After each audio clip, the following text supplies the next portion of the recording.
Most of the problem with strategy today is that it's built off of Post-it notes on a wall, you go on a vision quest, you have the kumbaya meeting, but none of it's grounded in reality.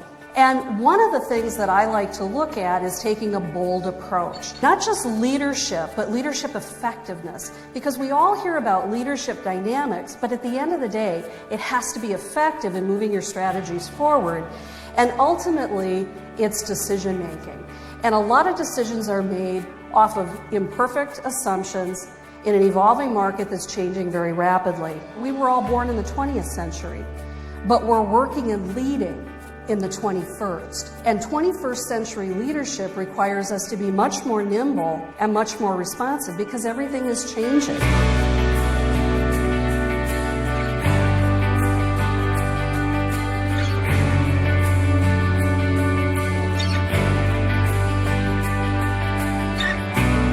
Now, I've always wanted to be 5'8", blonde, with long flowing tresses. Now, I've never been quite able to go all the way with the bottle, so this is the color it is. And I've never been able to figure out how to grow any further than I have. But late one night, I saw that infomercial with the Priscilla Presley hair clips that would give you the long flowing locks. It was a bad decision.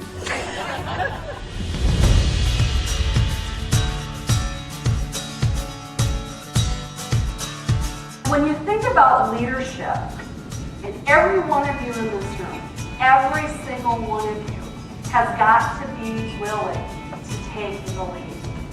And it's confidence at its core. I've been in the boardrooms, the back rooms, the executive suites with Fortune 100 presidents and CEOs, with board members from Fortune 500 companies. And I will tell you at their core, it's confidence that gets the job done. When we were working on the book, we actually did 5 generations of testing. And it was fascinating to see the differences between what quote sessions and what questions were resonating with each of the generational groups. And what we realized is that most people don't know what are the good questions to ask. Does anybody know what VUCA is or what it stands for? Here's your takeaway for today.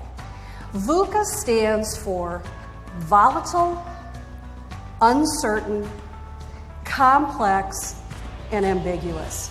That is the world that you're working in now. And when you think about what it means to you as meeting and event planners, as people who are key HR people in your companies, key decision makers, key leaders, everything around you isn't in your control. Wouldn't it be great if it was? Wouldn't that be great?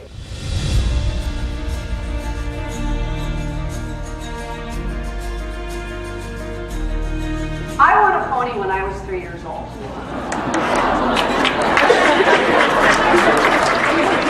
But it wasn't because, my name was pulled out of a drawing. I had to act.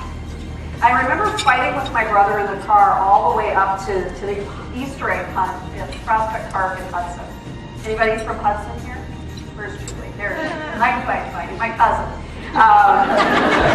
And Julie, there's my story you've never heard today. So we get up to the park, and there's this big Easter egg hunt, and we're going through the whole thing. And I argued with him all the way up. I'm going to find the golden egg. And he's like, yeah. So we get up here, and we go through, and we get the Peeps and, whatever the little chocolate candies were. And I've got, a nice little basket full of stuff. And I turned to my mom, and I said, I'm going to go get the golden egg now, Mommy. And, she's like, yeah, right, whatever. And I run over underneath the slide, and I picked it up. It was the first time I'd ever bolted away from her and just did my own thing because I knew it was the thing to do. That was the meanest bleeping pony that got it. And it is why the farmer donated it. But this was my first golden moment. And it really was about trusting myself. And that's at its core what confidence is all about. So the key is you need to take a look and really think about what are the strategic questions that are being asked by your members, by your leadership, and by the markets that you serve. Oftentimes, hearing those quiet voices of understanding how your consumers are shifting and changing their patterns of thinking, insight, and their buying decisions can have a fundamental and transformative impact on whether you need to innovate or whether you need to completely retool or you won't survive. That's the kind of strategic value that you can provide when you bring information and insight that helps them make better decisions. The other thing about world-class decision leaders is that they deal with embarrassment. Now, frankly, if I look like that, I might not change it.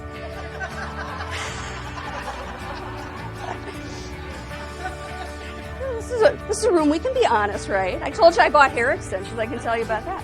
People need to be more than empowered. They have to have the insight, the information, and the critical thinking skills to be able to do what they do, and then some.